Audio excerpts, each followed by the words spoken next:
often when there's a movie that's great and you find out that American filmmaker is going to remake it, you get nervous. Yeah. I don't know if we have had a crowd love a movie as much as the people who had not seen it coming out of that theater. They freaking loved it. The visuals are amazing. It's very, very funny. The performances are great, but that's the heart movie, is this relationship between the father and daughter. Whoop, check the calendar. No, it is not June. It is not Father's Day, but we don't care about all that. We got our own Fright Club calendar, and we're going to dig into it. Welcome. She is Hope Madden. He's George Wolf. And we're from madwolf.com. And welcome to the Fright Club podcast, where we're going to talk about fathers and daughters. This should be fun. Just giving an eyeball to the list here. There's some good stuff. But first off, we want to say thanks to everybody that came out last time. We had a blast at Gateway Film Center because we showed a hoot of a movie, Bubba Hotep, and we talked about aging frightfully and had a lot of fun. It was fun. And it is a great movie, and it's funny how many people hadn't seen it. I don't think there was a soul who didn't enjoy it, but there are a lot of people who, like myself, think that is Don Coscarelli's best movie. You know, he also did Phantasm, a great movie. Yeah. And there were a couple people who also thought it was Bruce Campbell's best movie. Mm-hmm. So that's a lot of love. That's a hot take. That's a hot take. That's a really, really warm take because not only do you have, of course, the Evil Dead fans, but I mean, Phantasm is an iconic movie. Yeah, it is. So that's interesting. I like that. Yeah. I like to go out on that limb, and I can understand it because it's very, very enjoyable. Phantasm, wow. I'd have to think about that. Oh, I definitely like it better than Phantasm. Yeah. I do, because I just think it's so clever. I think that it mines material that you just don't get, which is always a big plus for me if you see a horror film and it's really talking about something uncommon. And also, I don't think you can possibly go wrong with Bruce Campbell as Elvis. Oh, and don't forget Ossie Davis. Oh, my God, as JFK. He's fantastic. He's so good. And to see the two of them together, because I love Bruce Campbell. I don't know that you always get to see the chops, the acting chops, but you can't, in a one-on-one with Ossie Davis. I mean, they were glorious. They really were. It was a blast, and I'm glad we got to show that back at it at Gateway Film Center. And we've got a lot of fun coming up there. And some of it involves the film project that we talked about last time. We got to unveil the big news. We've been teasing the big announcement. We gave it last time, and we played the trailer. We played the Indiegogo crowdfunding that we're doing. Yep, we played the video for that one. Yeah, and we're hoping to get... everybody can donate, and we understand that, but if you could at least share and get the word out, that is a huge help as well. It is a huge help. And actually, it's not completely off topic for us to talk about this today because it has to do with the films that we're going to talk about because in our film, Obstacle Corpse, Sunny is a young woman who makes some bad decisions inspired really by her father. Yeah. She's trying to kind of win over her father's love and convince him that she's worthwhile and that she can take care of herself. Yeah. And so that got us to thinking about, and the more we looked into it, there are some fascinating father-daughter relationships in horror. Oh, you bet they are. And before we go too much farther, I do want to say the reaction that we've gotten since we broke the news has been phenomenal. Not only the crowd there at Gateway really had a lot of fun with it, but since then, since we put everything online and started interacting with everybody, there's been a great amount of love for the project. For you doing the project as writer. For your title? Well, I appreciate that. There's been some nice love for the title, yes, and I'm proud of it. But let's be honest. I mean, you wrote it, and you're going to direct it, and I'm glad to supply the title. This seems to be going over well. Mm-hmm. And we've got some great graphic design.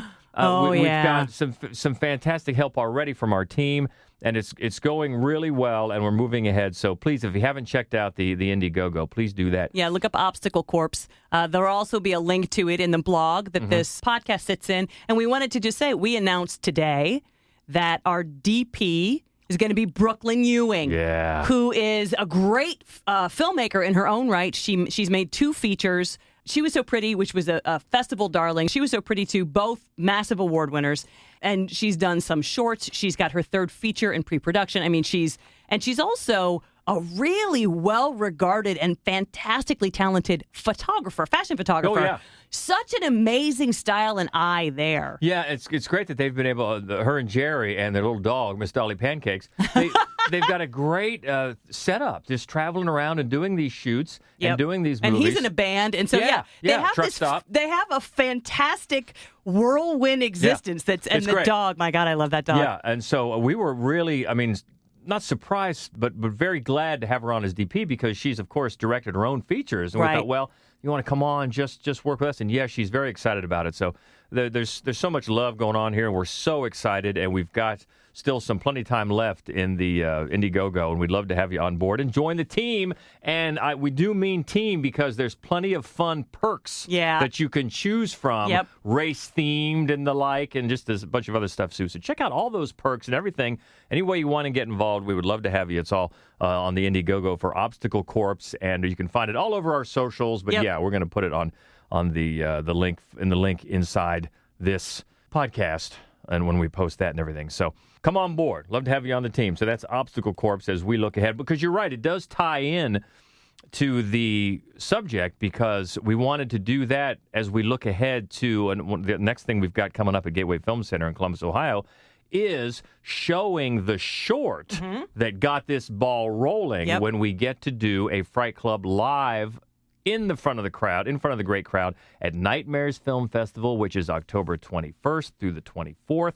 And we now have our slot. We're going to be live at 3 p.m. on Saturday the 23rd in front of that great crowd. We're going to record a podcast, and we're going to show the short. So I hope you can make it. It's such a fantastic film festival, such a fantastic horror community, even without us. Oh, it is. And we've gotten the chance to see some of the films that we'll be finding out soon are going to play in the festival. I mean, the quality of the films that they program in this festival from the very first year has been just stunning. Yeah. And it just gets better every year. I'm so excited about just the ones I know about that we're going to be showing. And the other thing that I'm always so eager to see the shorts. I don't think there's any place on earth that puts together better blocks of short films or celebrates short filmmakers the way this one does. But the features are also awesome. And it's not just the movies; it's a community. It really is. There's a reason it's been called the Con of Horror, and it lives up to that. So please, if you can make it, we would love to see you and love to have you in the crowd for our Fright Club live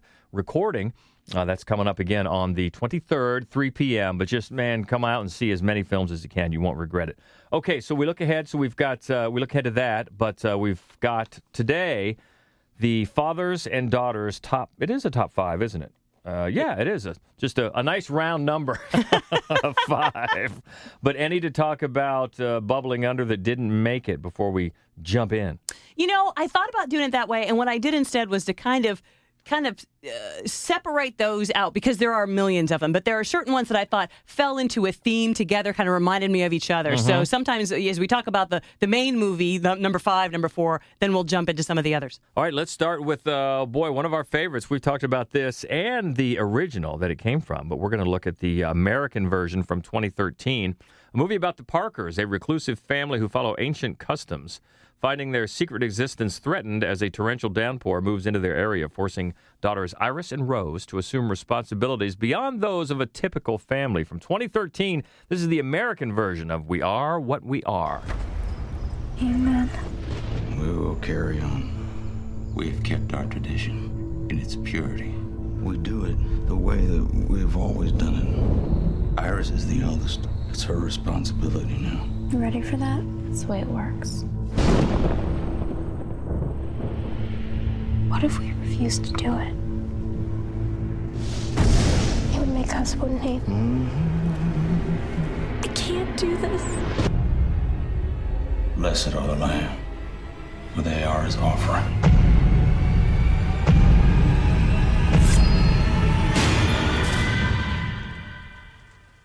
Amen. This is a film I wasn't eager to see when it first came out, to be completely honest with you, even though I'm a big fan of Jim Mickles' Stakeland, the film that he made before this, with his writing partner, Nick D'Amici. We love Jorge Michael Grau's Mexican original, We Are What We Are. Love it so much. It's such a masterpiece of a film. And often when there's a movie that's great and you find out that American filmmakers are going to remake it, you get nervous. Yeah. Yeah, and this one, it doesn't, we can't say it betters the original by any means, but boy, it's solid on its own merits. It does a really good job, and certainly not one that lets us down like, oh, man, why'd you even do it? Right. Because I think one of the things that Mikkel does really well is to entrench the story in American culture. You know, swaps out a lot of the mythology of this not very specifically articulated sort of customs and religion and turns it into something very Southern Gothic. And I think he pulls that off really, really well. Yeah, and that was a major point of differentiation between the two that had to be done. Because as you've pointed out many times, one of the prevailing themes that is done so well in the first one is the metaphor of the disposable population of the setting of the first one, which you can't just pick up and sit down in America without some nuance. Exactly. No, it wouldn't work at all. And that's really, he really abandons that theme, but it doesn't become a weakness because what he explores is rights and religion and a sort of identity as the American cultural sort of rural Appalachian culture. And I think sometimes, especially in horror, when that area of the world is discovered, it's not done nearly as respectfully as it is in this movie. I think that's one of the things that impressed me the most is that we're not asked to fear or to find sort of repulsive or to find really backward the Parker family. You know, they just have this belief system and they're going to stick with it. You know what I mean? They're not sort of backwoods hill jacks that you think are idiots. They're very smart, they're very savvy, and they've chosen this life. And there are a lot of complications and a lot of sacrifices that come with this life that they have. Yeah, and you've got a great cast. You've got Michael Parks, who we love in anything. So great. And also from Stakeland, Kelly McGillis shows up. And Larry Fessenden, horror fans are going to recognize him as well. So it's a very solid cast, just as the original had a very solid cast. Yeah, and the younger sister here is played by Julia Garner, who is in Ozark. I mean, she's done a lot of stuff since this film. Yeah, she had a small part in Martha, Marcy, May, Marlene, which is so great. But she was the lead and so great in The Assistant a couple of years ago that got a lot of attention for very good reason. Yeah, and also Wyatt Russell, who since then has become his star has risen a little bit. But of course, he's the son of Kurt Russell and Goldie Hawn, so he's become a little bit bigger now. But he's in this as well. So yeah, you're going to notice a lot of recognizable faces and a great cast. But the main characters, honestly, Bill Sage is the father. Amber Childers is the oldest sister, Iris Parker, and the mother is no longer with them. There's a ritual coming up, and Dad is explaining to the daughters, particularly the elder daughter, that like it or not, she has to be the one to put meat on the table for this ritual. And it's handled so well. It's scary, it's creepy, but you empathize with every single character. And for me, that makes horror films so much more resonant when you give a shit what is going to happen to the bad guys and the good guys. Yeah, and just like in the original, they really do a great job of the struggle for who becomes alpha. Yeah. There's powerful women in both of these films. For sure. So, definitely recommend checking them both out. Absolutely, yeah. But this one is one we're focusing on, the American version from 2013. We Are What We Are. All right, let's go back many years for number 4, a classic from 1936, when Countess Marya Zaleska appears in London. Mysterious events occur, leading Dr. Van Helsing to believe the Countess must be a vampire, Dracula's daughter.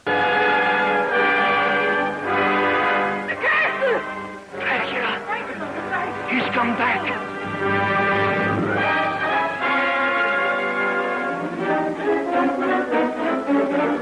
Sandra, look at me.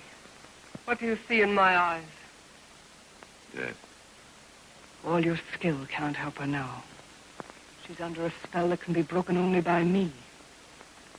Or death. I am Dracula's daughter. So truth be told, originally in this spot on the list was Eyes Without a Face. That was going to be our classic. It's a classic, It is a classic, but we talk about it so often. Yeah. Like so often. And for good reason. It's a brilliant movie. And it's got a strong father-daughter thread, obviously. Absolutely. But I'm good with that. I don't think we've ever talked about this before. We haven't. We've come close. It's come close to making several of the podcast lists. And what I like about it for this particular list, it is the sense of sort of the haunting of your parents. that even though her father is actually not in this movie, he hangs over it. It's like, the sins of the father. And she is haunted and aches, with this sort of shameful existence that she inherited from her father. And she's so desperate now that he's dead to realize that she still carries it with her. And I think that's, for me, that's the reason that this one got the nod, because I think it does that really, really beautifully. What's interesting, a couple of things. Number one, this is a sequel to Dracula. It picks up immediately after the events of Dracula from 1931. Don't really explain. There's no real reference to how Dracula got a daughter. Right. But okay. And this was originally supposed to be a project, another project for director James Whale, but apparently the script that he submitted was so, quote, outrageous, quote unquote, that he was just dismissed from the project, and they employed a sizable list of writers submitting treatments and scripts. James Whale, that would have been interesting. Right now, hearing you say that, I can't tell you how much I want to read that script. I do too. I can't tell you. Because, the film has a very... a lot of Dracula films have a very homoerotic notion to them. And sort of that in a lot of ways is sort of the shameful lure. You know what I mean? That's the tone that a lot of these films have. This one, definitely lesbian undertones in this movie. And you feel like that's what he left her with, right? Is this racking shame over who she is. I think that there's something, and part of it is Gloria Holden's performance. And I just need to say, I don't think she ever blinks. Like, it gets uncomfortable watching her. She doesn't ever blink. But she's so sort of earnest. I mean, you really sort of, your feelings are hurt for her, especially in the scene where she just succumbs to her wishes with Lily, this model, a painter's model, and they're both so good in that scene. Yeah, it was very, especially for the times, eyebrow raising, especially the scene where the homeless young lady is invited back to the rooms there of the undead countess. That was, like you mentioned, a hint of lesbianism, especially for the times. The ribaldry. Yeah. The ribaldry. But you're right, there's so much, that is so much of a theme in almost all the Dracula movies, the vampire movies.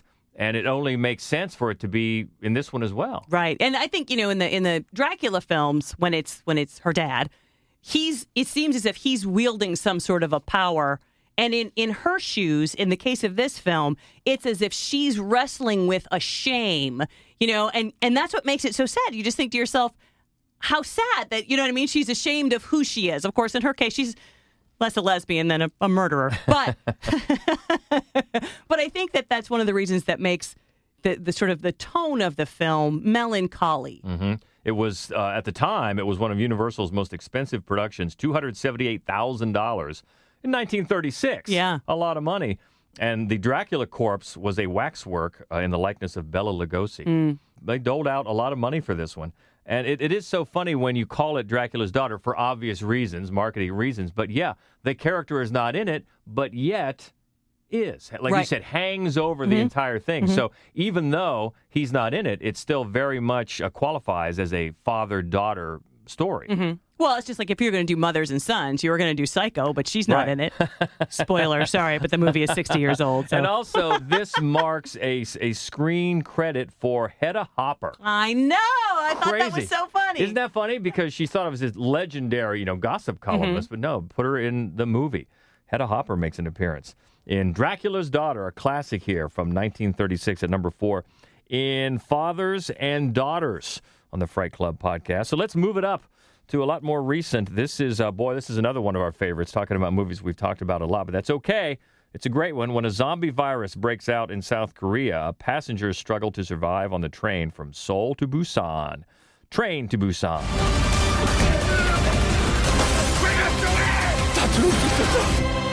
우리 열차는 더 이상 부산으로 운행할 수가 없게 됐습니다.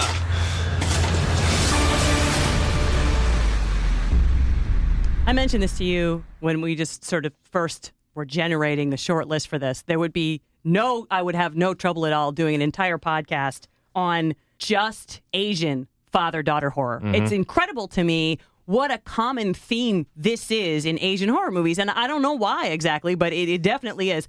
And this one is just beautiful. It's just a beautiful example. A father who works too hard, isn't paying enough attention to his daughter, recognizes through, the end of the world that he should be, that he really loves her, that she really loves him. It's so moving, this movie. I mean, the thing is, really it's a thrill ride. It is a thrill a minute vehicular horror film. It's such a great visceral zombie movie. It has funny, it has gory, it has excitement, and it will just break your heart. This little girl and her dad. I think it walks right up to the line of manipulation, really, and sappy. I think it walks right up to that line and comes back. It does not go over it, but boy, it does. It just wrings you out. Does. I remember when we played it at Fright Club Live, and the people that had not seen it, well, even the people that had, they knew what was coming, but I don't know if we have had a crowd love a movie as much as the people who had not seen it coming out of that theater. They freaking loved it. Now, how could you not? How could you not? It gives you everything. It does. It delivers on all fronts. And Shang Ho-yeon, who directed it, he also directed prior to that the animated Seoul Station, which if you haven't seen, you really need to. Yeah. God, that was a great movie. Peninsula, less good. I didn't like it nearly as well. I didn't either. It was much more, dare I say, cookie cutter. Yeah. It wasn't unique in hardly any of the ways that this movie was. And then just maybe it's because this one is so great. You had such high hopes and they just weren't realized. So that one was a disappointment. But Seoul Station, very much worth checking out. Yeah, and I think a lot of that goes to Soo-Ann Kim, who's the little girl who plays Soo-Ann. God, she was just so wonderful. She's so wonderful. She's so wonderful. There's just so I'm going to cry right now. There are so many moments in this movie that just leave you going, oh, for one reason or another. Either you're furious at that one guy, or your heart is just ripped out at this father-daughter relationship. There's so many of those, or just being scared, being on the edge of your seat. It's so good, and of course, it's been incredibly popular all over the world. It became the highest-grossing Korean film in Malaysia, Hong Kong, and Singapore. The 9th most successful Korean movie in history. Just go on and on and on. It's a huge one all over the world. But lest you think, I had not heard of this one, it is not the first zombies on a train film. Go back to 1972 for Horror Express. Tackled that as well. I've not seen that. Have you? Yes. Of course you have. Well, we did a podcast on vehicular horror, so I may not have seen it prior to that, but I definitely watched it to... That wasn't on the list, though. No, it wasn't. No, but I'll have to check. It's not very good.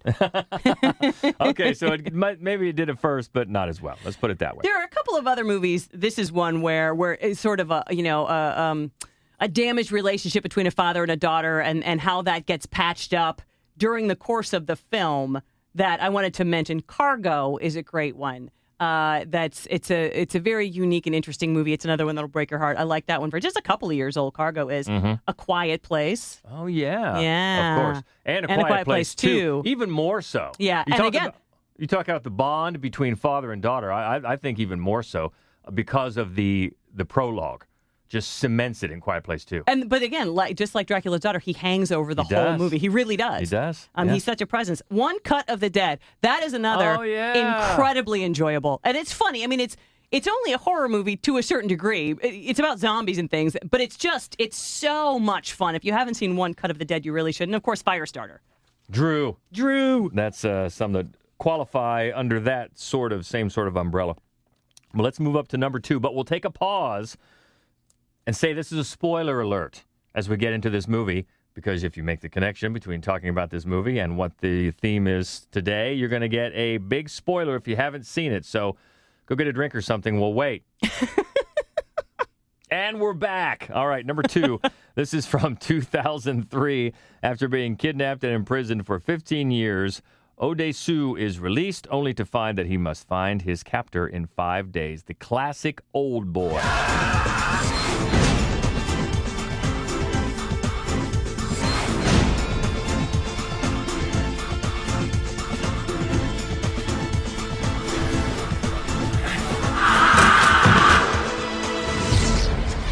We talk enough about Park Chan-wook, which is funny because privately we talk about him quite a bit. Yeah. Just such a phenomenal epic filmmaker in every conceivable way. And of course, this is part of his Vengeance trilogy. Yeah. And I love all three, but to me, Old Boy is just the high watermark for him. It is. It's hard to beat. Yeah, the other two in the trilogy of Revenge trilogy, Sympathy for Mr. Vengeance in 2002, and then Lady Vengeance, the third one, in 2005. But yeah, this one is so great, and of course you got that big twist at the end, and if you come into it totally blind, it's a fantastic setup, too, because who did this? And why would they do this? Right. And so it's a mystery, and of course it's a great action film. Oh, my God, it's such a great action film. And they, as always, Choi Min-sik just gets beat up. That's what he does, what the man does.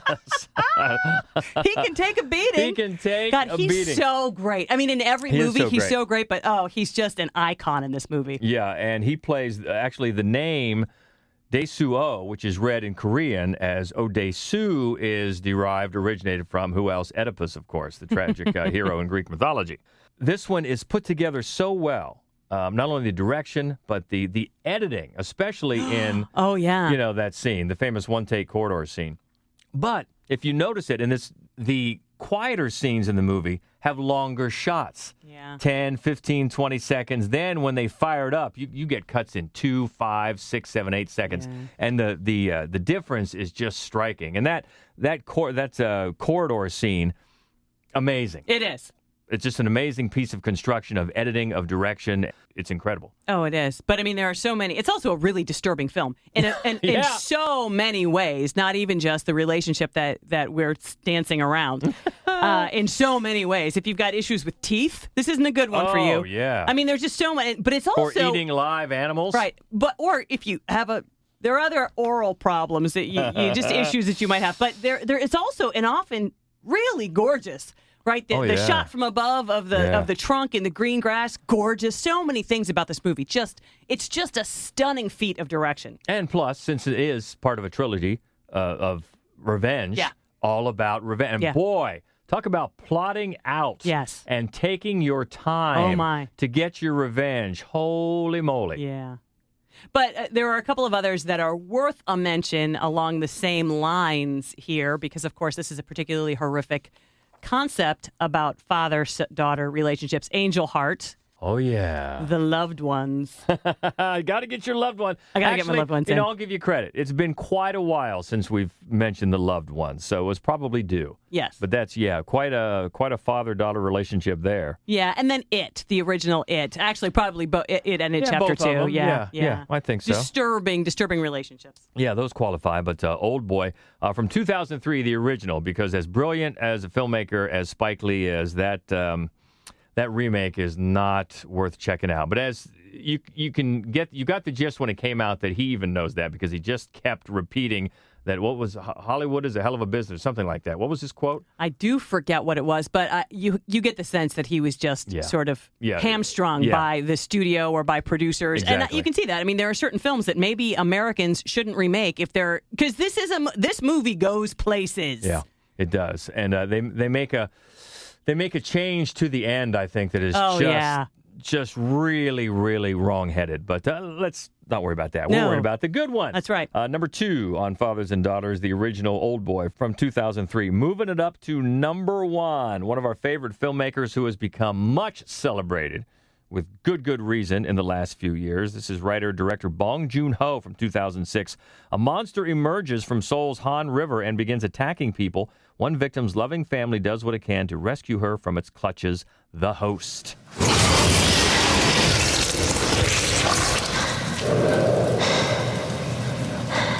This is another one that we showed years ago at Fright Club Live. It went over big. Fun. This is the most fun movie to see on a big screen. The action sequences here, the way that Bong Joon-ho brings that creature to life, stunning, just remarkable. It has a personality of its own. This squid monster. Oh my God, it's so great! It's great that they nicknamed Steve Buscemi on the set because he has said that he based the screen persona here of the monster on the way that Steve Buscemi acted in Fargo.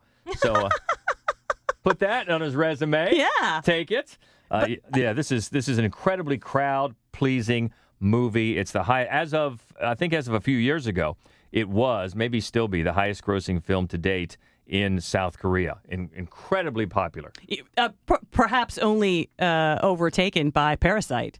Yeah, You know, I could see that. I don't know for sure, but it could be another one of his own films. And Kang Ho-sung, who, of course, is the patriarch in Parasite. Yeah. He's also the father here. Very different role. But he's such a lovable dunderhead. It's such an amazing performance. He has a food stand, and his whole family kind of hangs around, and they bicker a great deal. In a lot of ways, it's quite funny. There are a lot of comedic moments in this.